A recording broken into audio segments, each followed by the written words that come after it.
tell me, will watches ever go out of style? No, watches will not go out of style. I'll tell you why. Easy answer. Yeah. Why? The watch is it's the only item, like luxury item, that you can do a couple of things. At one, it says a lot about you and it makes a statement, and it's functional. So no one knows what kind of car you drive. No one knows no one knows where you live, and no one knows what type of suit you're wearing. But when it comes to a watch, it's a statement piece that says something a lot about you, whether it's blingy, whether it's conservative, whether it's depending upon the brand. It says a lot about who you are and what you represent. And it opens doors for a lot of people because it makes a statement about who they are. And then, so I don't think they go out of style, primarily because historically watches were used to tell time. Now it's a piece that actually says a little bit about who you are and what you represent.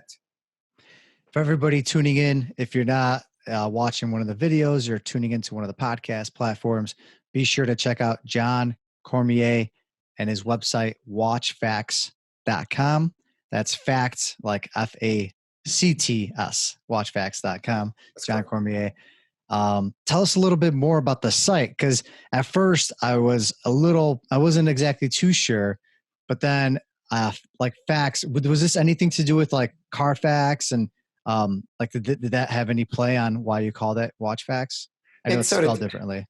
It did in the beginning. I mean, it was Watchfacts, FAX, but people communicated, I guess, the facts about things using a fax machine. But the way we thought about it, we rethought the business, and we said, look, Watchfacts is about, it was kind of a play on words. It was, people think it's the facts about watches, but it's about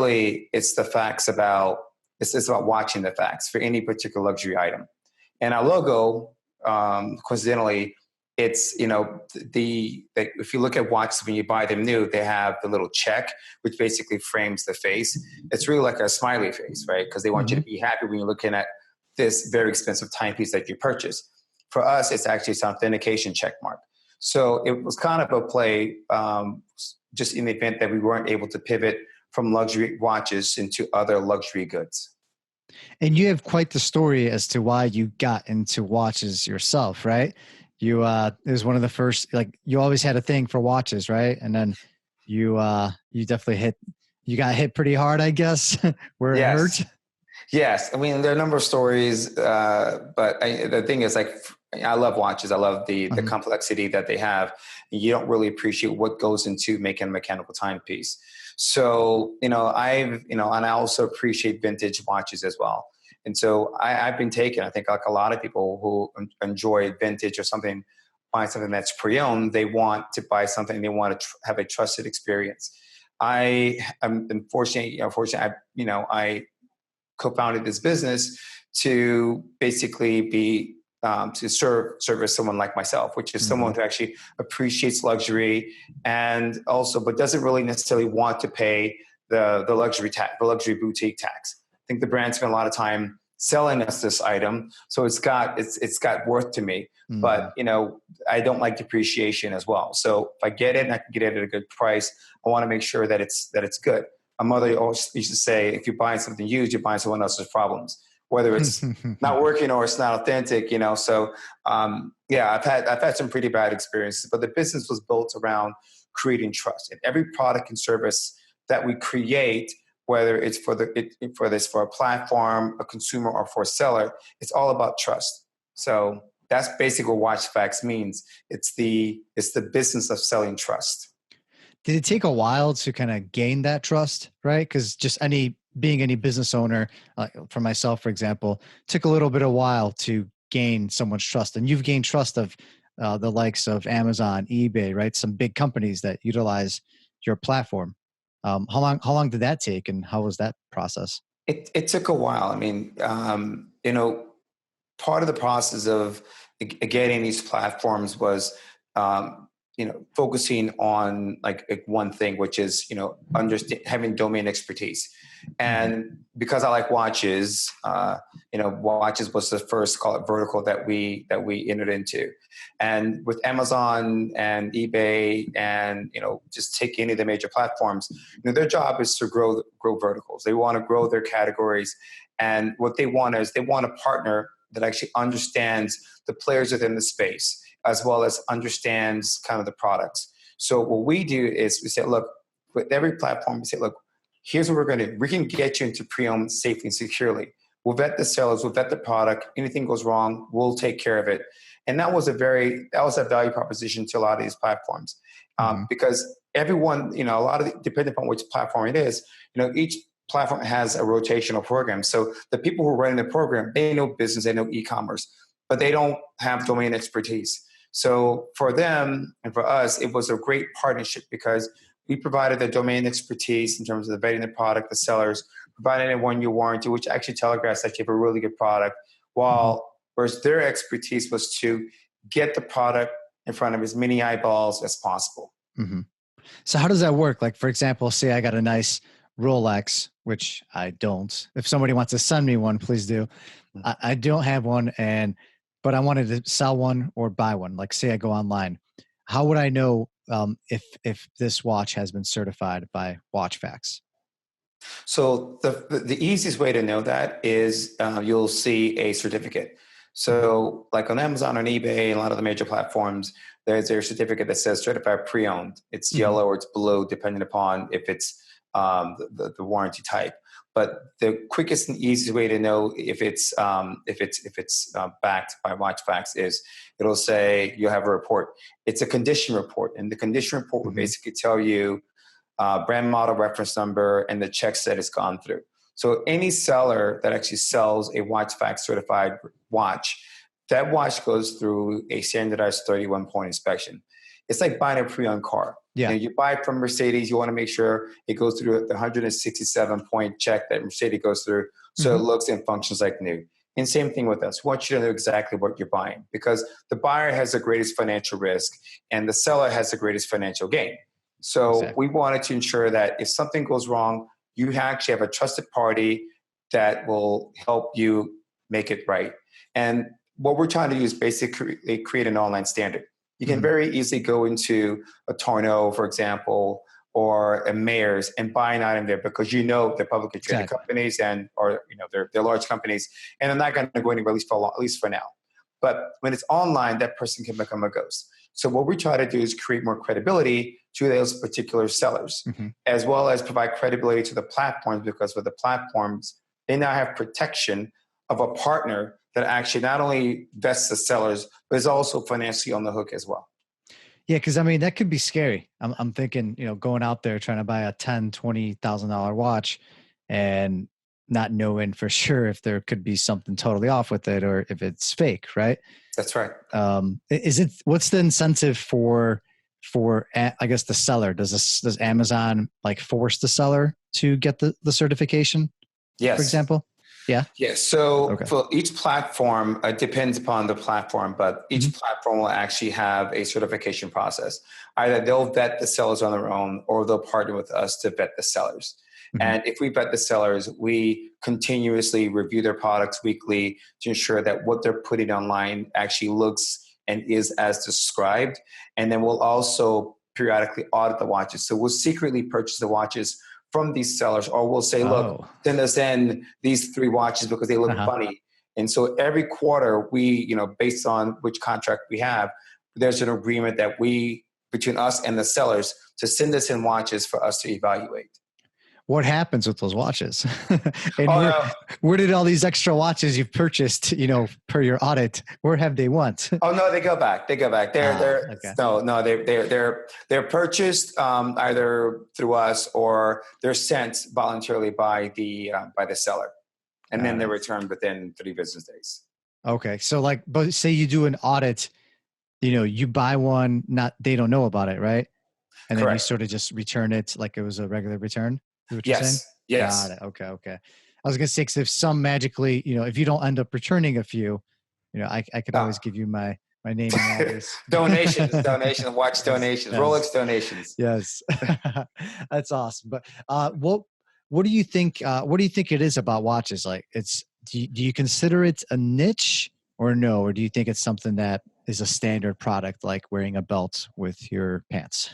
I think it's more of a niche market. Uh, But again, for us, our goal at long term is to create a new economy called re-commerce. So it's basically, think of it as the brand spending a lot of time and money getting you to buy something that's luxury, whether it's a watch, whether it's a handbag, an Hermes handbag, or it's a Cartier love bracelet.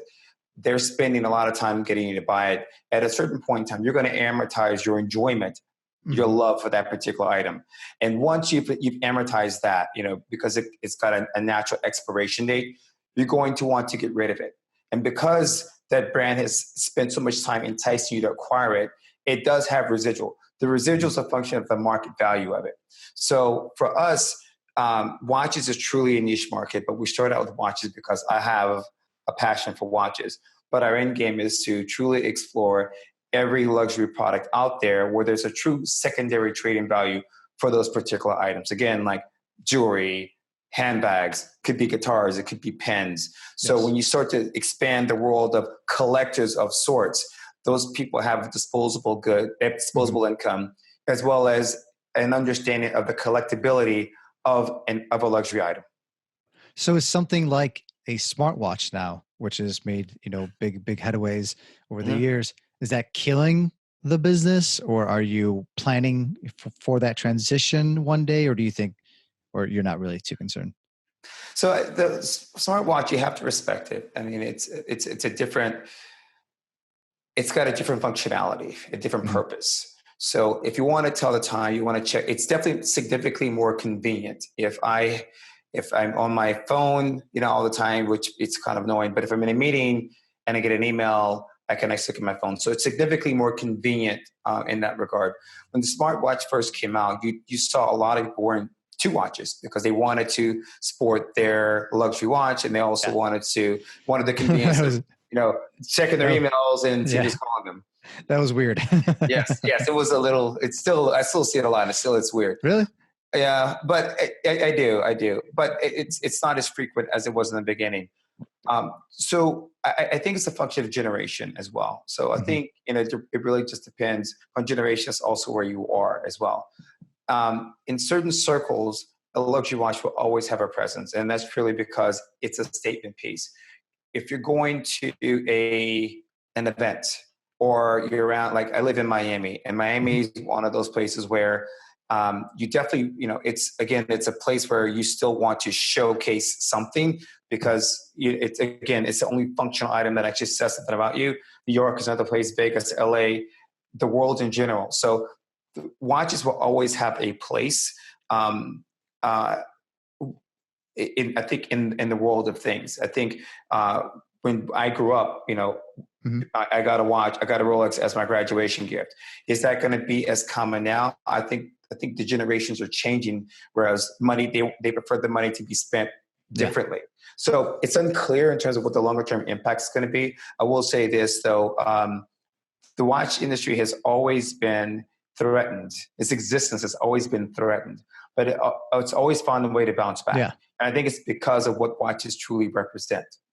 So are you doing anything like special right now to prepare for that? Like, because yeah, I do recall there was a moment when watches kind of did die out a little, like partially. At least it felt like it, and Hmm. then they got hot. Like I just remember I got like 10 different kind. I was obsessed. Right. Now, unfortunately, I did get the smartwatch Yes. just recently, so Uh-huh. I'm on that train. Are Yeah. you prepping for a possible change, and like or do you think the market's just so big that by the time you even get the whole market on your side, that's plenty of work ahead of you? So yeah, my response to that is actually twofold. I think one is for us as a company, the way you prepare for any threat in your space is you have to diversify. Mhm. So again, for us, it's the ability to expand to other verticals such as jewelry, such as handbags, and other items that where the existence, you can say, is less compromised. I think in addition to that, our focus is not the watches that, I think the smartwatch truly threatens the watches that are $1,000 and below, which is not our market. Our market's really watches that are $2,500 and above. So those watches, it's a different audience. So when I think about our existence being threatened, I think about it as the luxury watch is less threatened than the average watch. I can throw in a watch like Movement, which is like a $350 watch, or a Brea, which is like a $350 to $600 watch. Well, if I'm going to wear a watch, am I going to spend $500 to $600 on that versus $600 on a smartwatch? Different game. If I'm going to buy a Patek Nautilus, well, I'm not comparing my Nautilus to a smartwatch. They're two different watches, two different statements. Mm-hmm. And I mean, being a millennial myself, I feel like we're kind of screwing things up. Mm-hmm. Do you feel like we're the hardest people to sell, I guess, or get to use your platform, for example, just because maybe we're too all over the place right now? The millennials have been difficult, I think, to connect with on many levels, because it's unclear in terms of what the millennial wants and how to satisfy that particular need. Mm-hmm. So, it's like it goes back to who is your audience and how large is that audience, and how do you serve them best. I would say when you look at sort of the trend in sales and the dip, I would say the dip has been the lack of demand from the millennials. But again, for us, it still goes back to you got to diversify your product offering. So if you feel like your sales in one particular area, I mean, Amazon did it. Amazon, they started selling books. And what drives Amazon now is Amazon Prime through a subscription model, as well as AWS. So I think it's all about your ability to diversify your business, take into consideration the competitive threats that are entering into your space.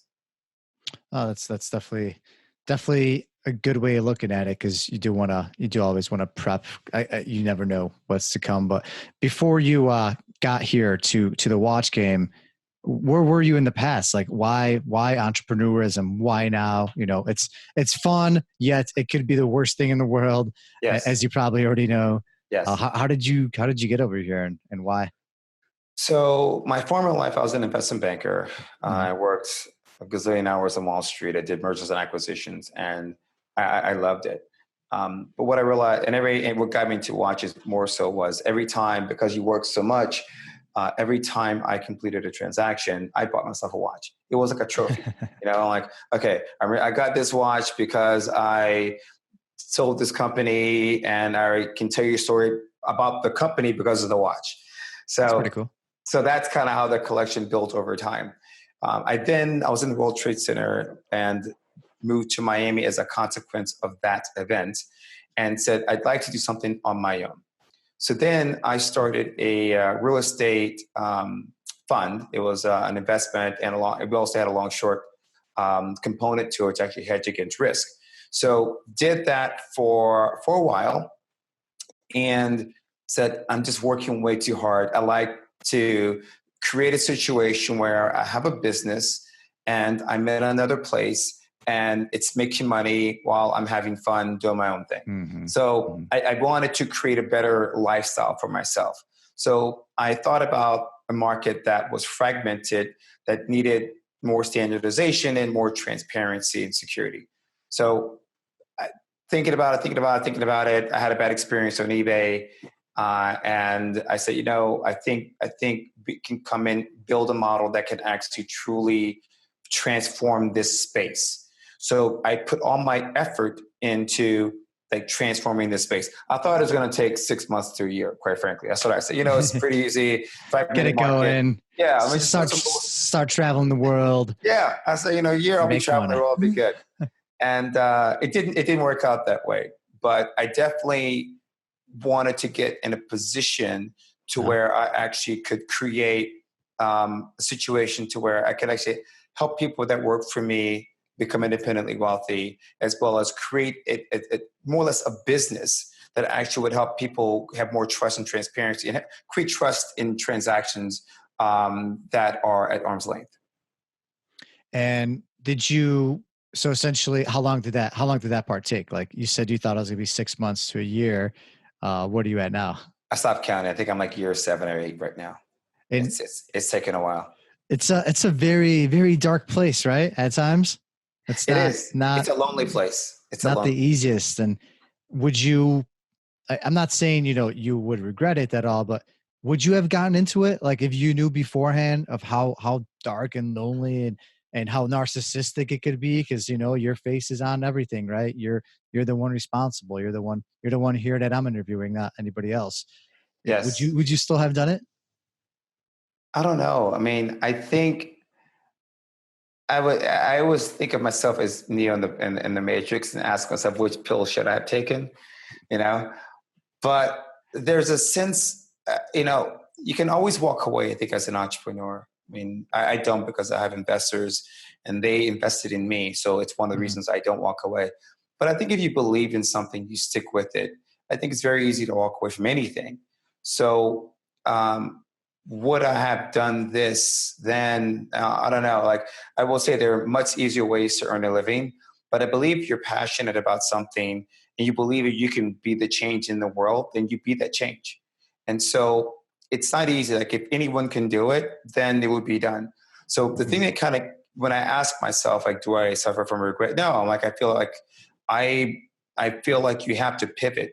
And a lot of no matter who that person is, a person's going through something, whether it's Elon Musk and he's worth whatever he's worth, Yeah. that guy, I mean, that guy sleeps in the office. He's got a family. He sleeps under his desk. So I think if you're passionate about what you do, you just your only regret is you're regretting being passionate. But if you love it, you just give it your all. The lonely part about it is Mhm. when you are working 9 to 5, the market, I mean, there's someone kind of telling you what to do. And that's a little bit easier. As an Yeah. entrepreneur, what makes it lonely is the market judges you. You come up with the product and the market's going to say, yes, we like it, we don't like Mhm. it. And as an entrepreneur, you're trying to solve a problem for the world at an economical price. And Right. you're trying to promote it to them so that they say, wow, I like John's product. He's solving a problem that I have. And you think you're a smart guy, but the market, many days you go back and you say, I'm not as smart as I thought I was. What the And hell the am I market, doing here? yeah, what am I doing here? Should I do something else? Should I go and get Mhm. a job? And, there's, one of my favorite books is 0 to 1 by Peter Thiel. And he talks about entrepreneurialism and risk. Mhm. And one of the key points he talks about is like, there are different types of entrepreneurs. There's an entrepreneur such as myself. I started this thing from scratch. I wanted to disrupt the space. There's the people that started Uber, people that started Airbnb. We Mhm. were all in a different place, and we're all trying to solve a problem and provide a solution to a problem Yes. that we think is fairly large. Everyone shares. Mhm. And then there are other people that are entrepreneurs that actually go to companies. Like you can go to Uber today.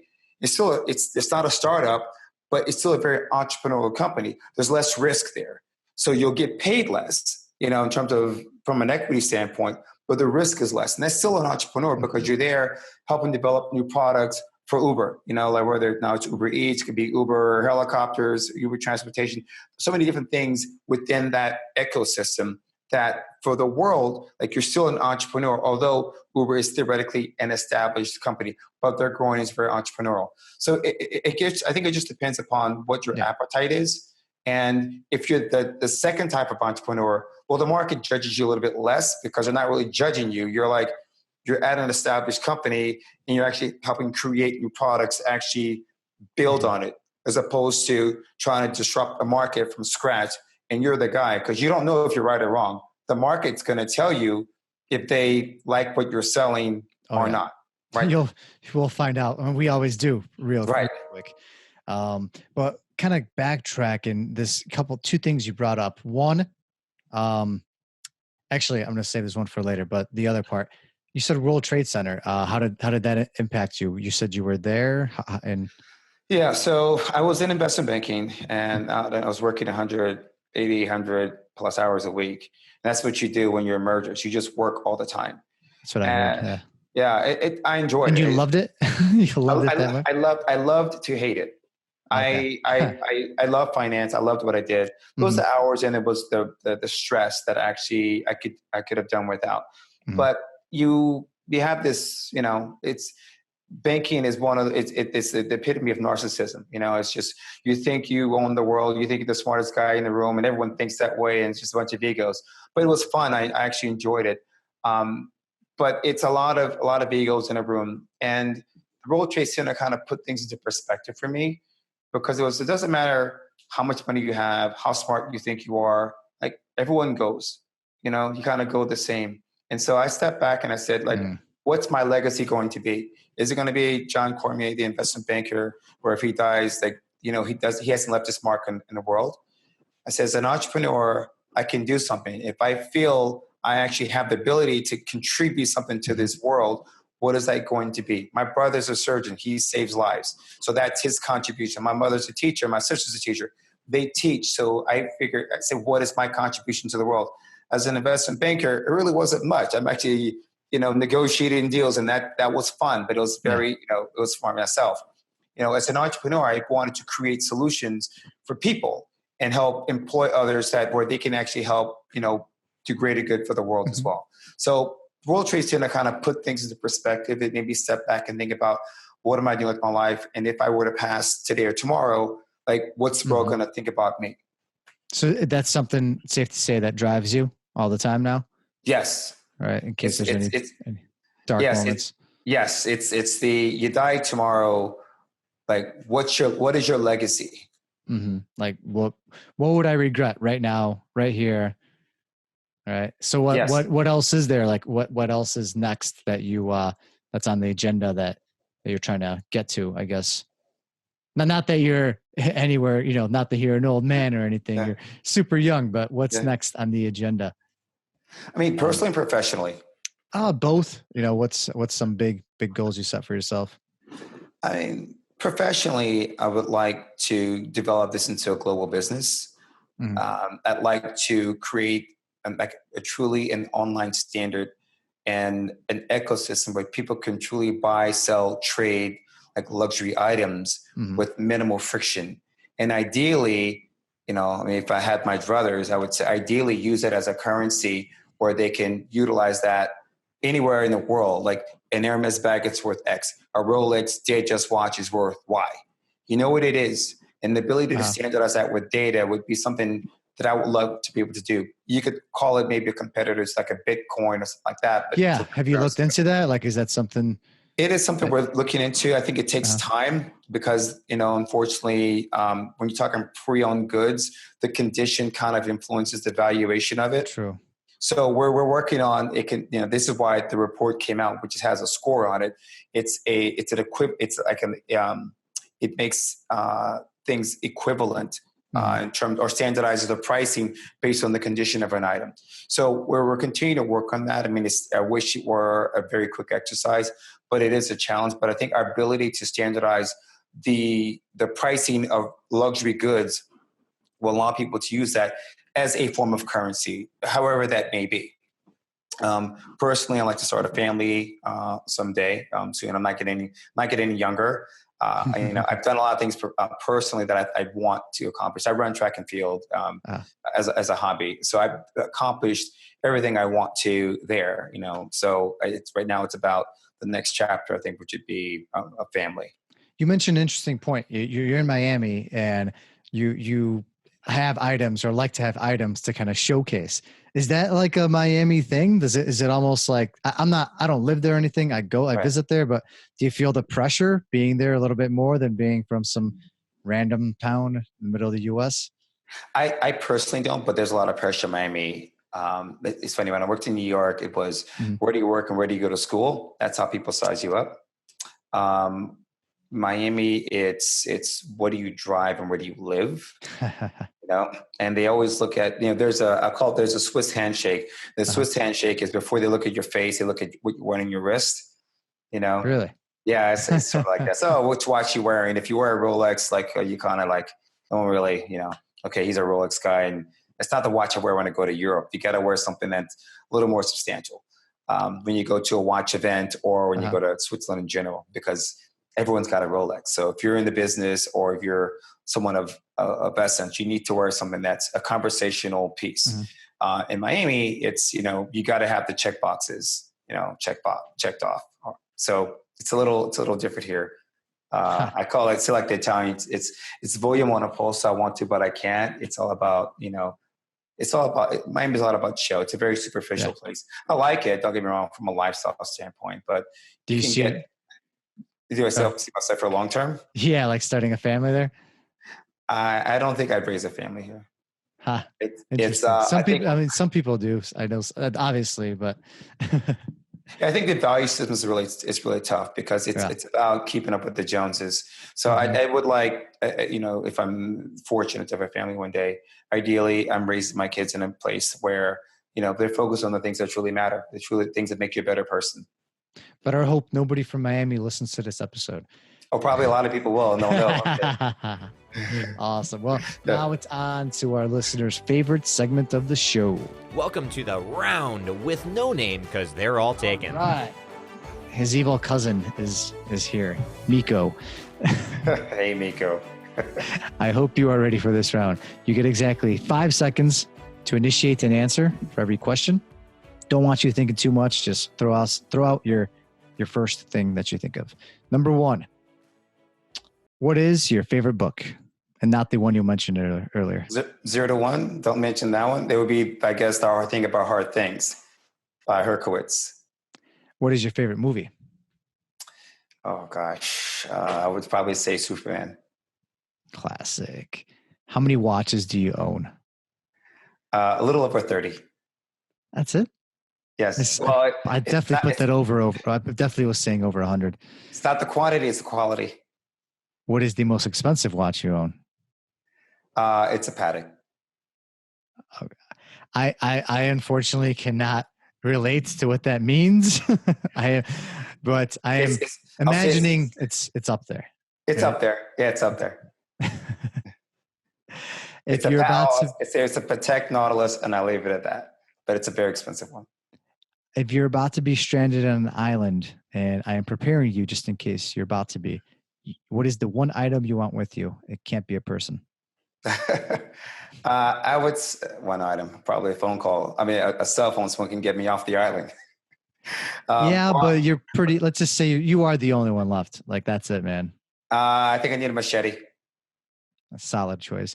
I thought for sure it was going to be that the watch. I can't even say it. The immigrant immigrant in me comes out. Like I can't even pronounce it.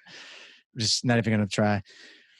What is the most nervous interview or meeting you ever attended? Who was the person and why? Gosh, I don't recall the person's name, but this was in business school. Mm-hmm. And it was an interview in front of 350 people. And It was, here's how an investment banking interview is going to go. I was the volunteer. And so I was asked, questions in front of 350 people. And it was pretty nerve-wracking because I went to Wharton Business School. So I'm being asked questions in front of former bankers, consultants, a lot of really smart people. So I wanted to appear to be somewhat intelligent, but it's tough. It's a tough audience. So I was very, very nervous in that interview, probably the nervous of any interview. If you can start up any business right now, not your own, if I just handed you, here's $10 million, start one up, what would it be? I think it would be a business that connects social engagement with transactions, allowing trust to be created from a rating or a trusted experience. So it allows people to be able to locate or identify an item that they want, locate that item, transact in a very safe and secure way. Interesting. And last but not least, how do you drink your coffee? With almond milk. Actually, I use banana milk. Banana milk? Mm-hmm. Banana milk. We're just getting crazy these days. Banana milk? What is that? if I'm at Juan Valdez or Starbucks, it's almond milk. But if I have my druthers, then it's banana milk. Are we milking bananas now? I mean, come on. I have a dairy issue, so I try to stay away from the dairy. Yeah. Oh, that's great. Where does one find some banana milk? Whole Foods. Seriously? Mm-hmm. Oh wow, is it like in the same aisle as perhaps the almond milk? Yes, it's next to it. Oh, that's totally a Miami thing. I've never seen it in my life. Probably so. Totally a Miami thing. Yes. All right. Well,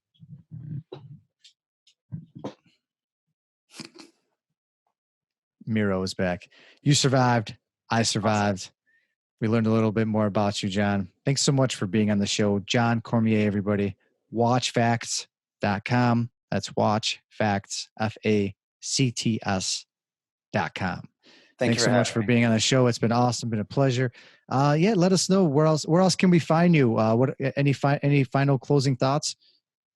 So I'm not as active as I will be soon on Instagram, but just stay posted. We'll put everything on our website, and then you'll be able to find us all over the place. So, but thank you for having me. Really appreciate the opportunity to speak with you.